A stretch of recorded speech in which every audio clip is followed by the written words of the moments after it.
साथियों नमस्कार। Indian air force group Y के अभ्यर्थियों के साथ हम जुड़ रहे हैं पॉकेट वीडियो 11।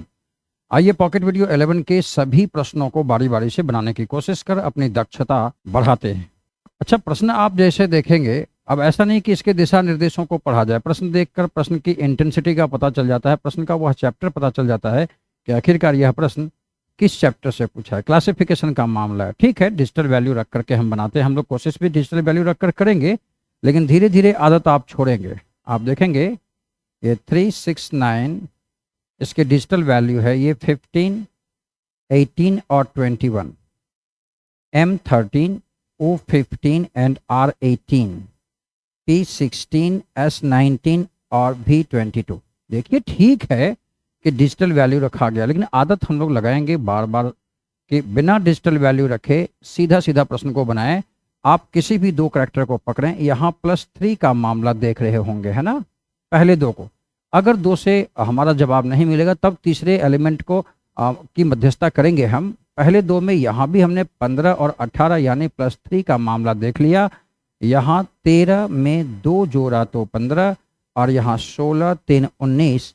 तीसरे एलिमेंट की आवश्यकता नहीं पड़ी। सॉरी, यहाँ पर +3 रखें आप, +3, कोई आवश्यकता नहीं पड़ी थर्ड एलिमेंट की। होता क्या है, option number A, option number B और ऑप्शन नंबर सी में एक खासा गुण है कि पहले दो करैक्टर में 3 जोड़कर काम किया गया, और इसमें ऑप्शन नंबर सी में 3 ना जोड़ के 2 रखा गया। तो बोली तो क्लासीफाई कौन सा हुआ, ये तीनों क्लासीफाई हो गया और ये विषम हो गया क्योंकि उस जैसा गुण नहीं रखता है। अगले प्रश्न की व्याख्या देखेंगे आप। अगला प्रश्न एनालॉजी का है। टेलीविजन और जेएल बेयर्ड में जो भी संबंध आपको दिखे वही संबंध डायनामाइट के साथ दिए गए ऑप्शंस में से ढूंढना है। साफ स्पष्ट है प्रश्न में कि टेलीविजन का आविष्कारक जेएल बेयर्ड थे, तो डायनामाइट के आविष्कारक अल्फ्रेड नोबेल नहीं।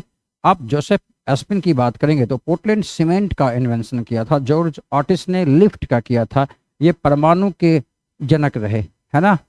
तो जवाब आपको डायनामाइट का आविष्कारक देना था, जो जवाब आप अल्फ्रेड नोबेल। यहाँ पर एक होमवर्क आपका बन जाता है, आविष्कारक की सूची बनाएं आप और उसे याद करें। एनालॉजी में प्रश्न पूछता है और ट्रेडिशनल जीके, जिसको आप स्टैटिक जीके भी कहते हैं, उसमें भी उपयोगिता उसकी सिद्ध हो जाती है।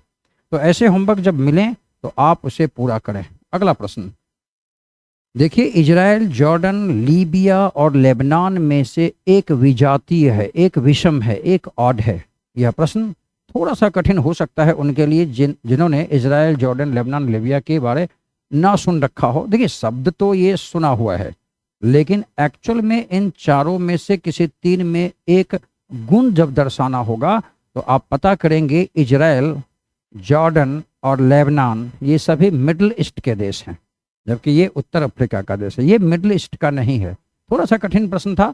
ऐसे प्रश्नों के लिए कुछ विशेष जानकारियां स्टैटिक जीके, ट्रेडिशनल जीके में लेनी होती है, और यहाँ से भी आपका होमवर्क बन जाता है कि भारत का जिन देशों से राजनयिक, सांस्कृतिक, आर्थिक, सामाजिक संबंध हैं, उन देशों की थोड़ी थोड़ी सी जानकारियां हम लोगों को हासिल करनी होगी। और आपके पास तो मोबाइल है, आप गूगल का इस्तेमाल कर सकते हैं और कई संसाधन आपके पास हैं, आप सब कुछ जानते हैं।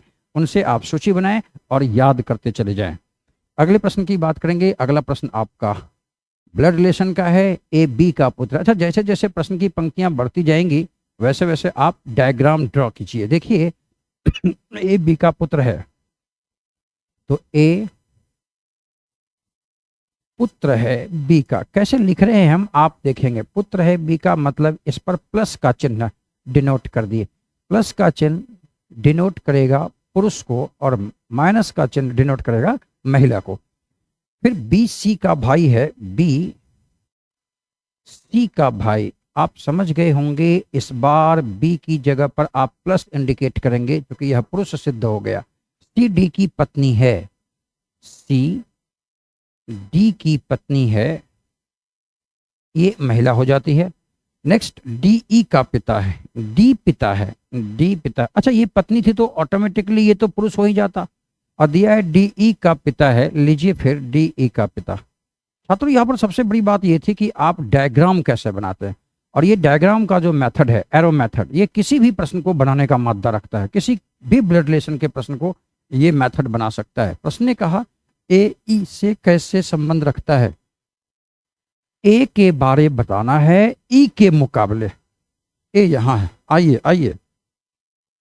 ई ने डी को पिता कहा, पिता की पत्नी को ई मां कहेगा, नहीं, मां के भाई को मामा पुकारेगा। आप समझ गए होंगे, मामा का पुत्र। जवाब ममेरा भाई आ जा रहा है। ममेरा या ममेरी, फुफेरा या फुफेरी, चचेरा या चचेरी, ये सभी कजन के अंतर्गत आते हैं। आपका जवाब ऑप्शन नंबर डी सिद्ध हो जाएगा।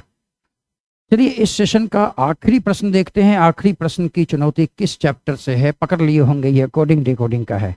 कितना आसान सा प्रश्न है, आंखों का कमाल है।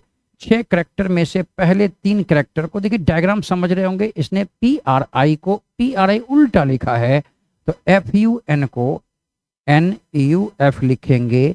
इस आधार पर ऑप्शन सी और ऑप्शन डी कैंसिल हो जाता है। EST के साथ क्या किया, गौर से देखें आप। EST के साथ EST रिवर्स ऑर्डर में TSE लिखा उसने। हम लोग NEL को रिवर्स ऑर्डर में LEN लिखेंगे। आपका जवाब आ गया, बस ऑप्शन ढूंढना है, आपका ऑप्शन नंबर बी। इसी प्रकार पॉकेट वीडियो को देखकर हम 5 प्रश्न, छोटे से वीडियो में 5 प्रश्न सीखते हैं और निश्चित तौर पर एग्जामिनेशन के लिए एक अच्छे अभ्यर्थी सिद्ध होंगे आप तब, जब सभी विषयों के पॉकेट वीडियो को देखते रहेंगे। इसी आशा के साथ अगले वीडियो में आपकी प्रतीक्षा रहेगी। धन्यवाद, नमस्कार।